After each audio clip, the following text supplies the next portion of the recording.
En à peine quelques années, le grand RC Lens, symbole du nord du pays, a fait un retour sensationnel dans l'échelon le plus haut du football national. La très prestigieuse Ligue 1, portée par un effectif construit intelligemment, sublimé par la patte tactique de Franck Hez, les anciens de Ligue 2 sont montés en puissance au point de chipper la place sur le podium de l'Olympique de Marseille, juste derrière le PSG. Portés par leur élan, ils ont été jusqu'à faire un face-à-face avec Arsenal en Ligue des Champions, dans leur propre stade, une rencontre qui représente sûrement le sommet atteint lors des dernières années, mais qui représente aussi le début d'une chute logique et attendue par les observateurs externes. Gêné par quelques problèmes internes et transformé suite à une fin de cycle, que ce soit dans l'effectif ou même dans le staff, le club nordique a définitivement tourné une page de son histoire durant l'été 2024 avant d'en ouvrir une nouvelle qui pour l'instant montre quelques promesses intéressantes qui méritent d'être évoquées. Alors prépare ton chocolat chaud, tes petits gâteaux et parlons de cette nouvelle saison du RC Lens.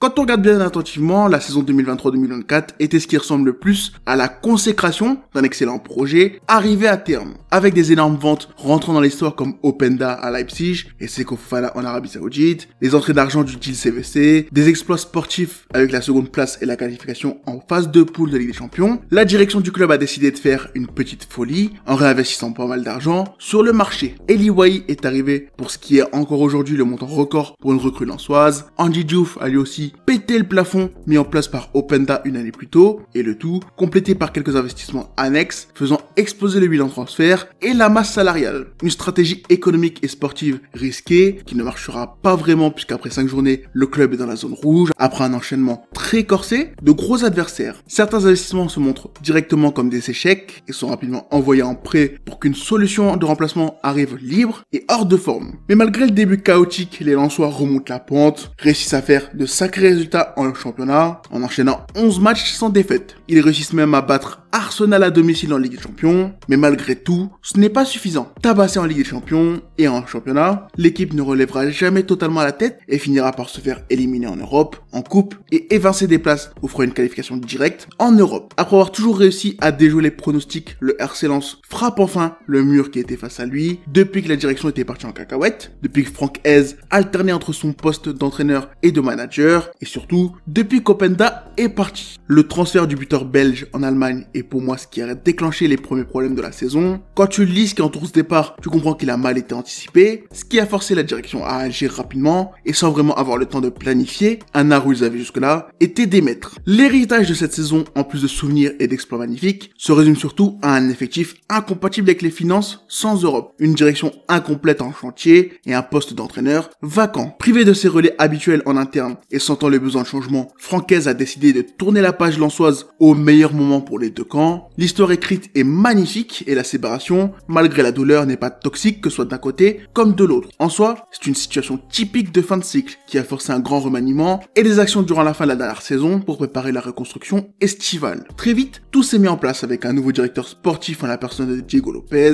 et Pierre Dreossi en tant que directeur général. Will Steele a lancé en pole position pour succéder à Franck Hez, se voit offrir le poste avec un forfait TGV illimité en Angleterre et finit par accepter. Le flou entourant les finances s'éclaircit et le chemin à prendre devient de plus en plus clair au fur et à mesure. Afin d'à nouveau rentrer dans les clous, afin de redevenir sain financièrement, le club doit réussir à sortir à peu près 100 millions d'euros en visant une saison atteignable logiquement, c'est-à-dire la 8e place. Une situation difficile qui force la direction à analyser son effectif afin d'établir un point clair avec des zones à améliorer via des solutions de renforcement à bas coût, mais surtout la création d'une liste de joueurs à vendre. Après 2 saisons historiques, le RC Lens se retrouve obligé de vendre. Personnellement, je trouve ça paradoxal, tout comme les supporters, j'ai été étonné de l'apprendre, mais surtout, j'ai été étonné par ce qu'il s'est passé.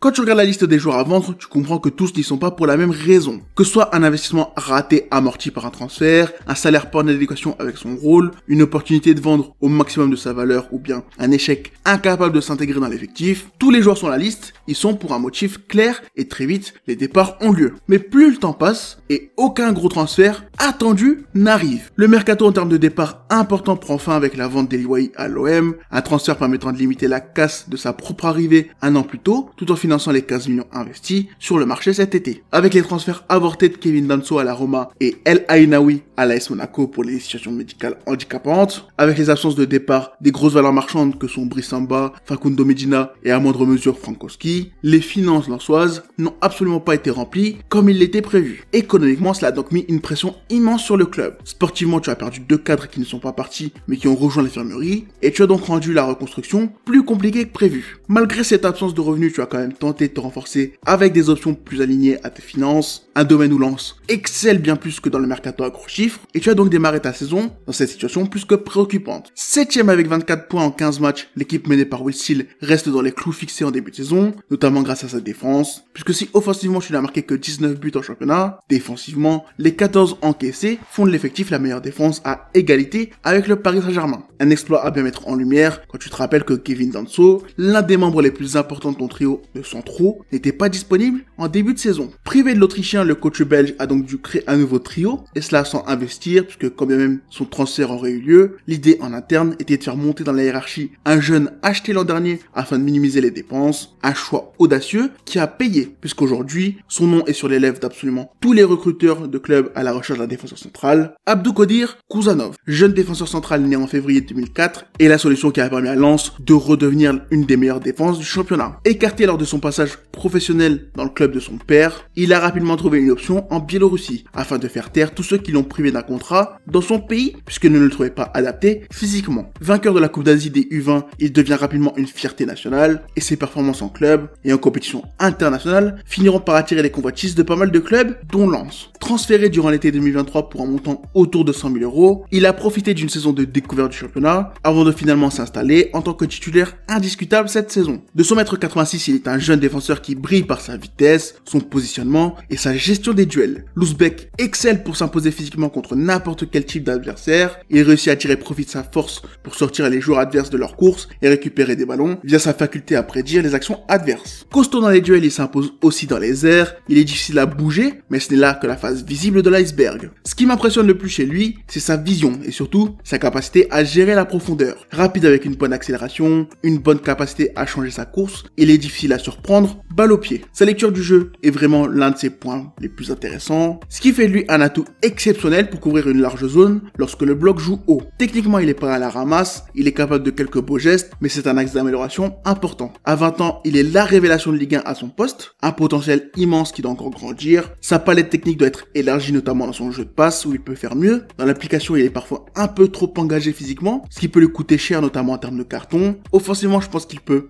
apporter un peu plus et surtout, il doit confirmer. Actuellement, il sort de 6 mois de folie où il est le meilleur défenseur du championnat. Mais avant même de penser à s'améliorer, il va falloir continuer à performer à ce niveau-là. Personnellement, je le trouve impressionnant. Son profil semble hors du temps, un défenseur rugueux et intelligent qui n'hésite pas à prendre des risques puisqu'il a une confiance totale en ses capacités physiques, très mobile, observateur et surtout avec un plafond qui semble sacrément élevé. Il est le représentant dans le top 5 européen du football ouzbek. Avec Faiz Zouyaev à Moscou, ils sont les espoirs du pays, mais aussi de leur club. Sa réussite à Lens montre que le travail sur le marché des transferts de la cellule de recrutement marche parfaitement. Avec El Ainaoui, ils sont la preuve que lorsqu'il faut trouver des pépites, des investissements minimes pour rentabilité maximum, Lens travaille très bien, mais surtout, son éclosion vient rabattre des cartes en interne.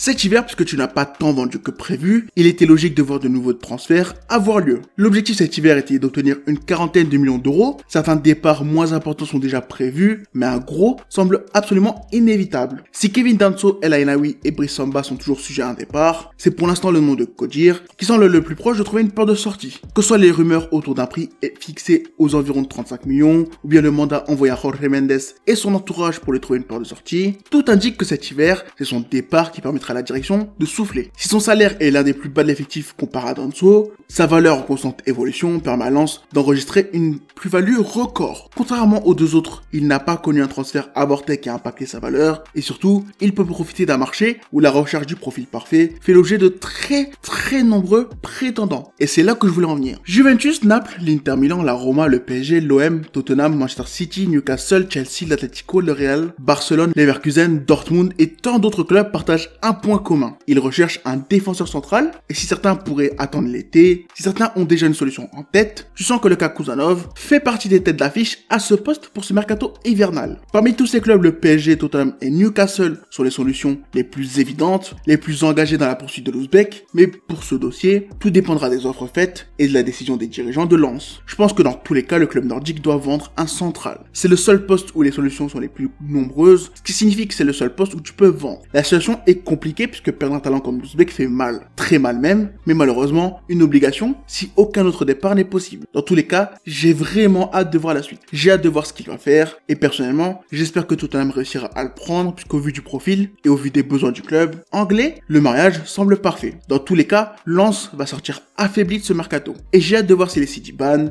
Hamzat Ojediran ou Adria Bujatovic auront le même succès que celui dont le travail, après l'échec de son pays, a enfin payé. Bref, c'était une petite vidéo sur la stratégie du RC Lens, sur le mercato des défenseurs centraux et la révélation de la saison en Ligue 1. J'espère que t'as apprécié, tu sais ce que t'as à faire si c'est le cas, et nous on se retrouve très vite pour la suite. Ciao.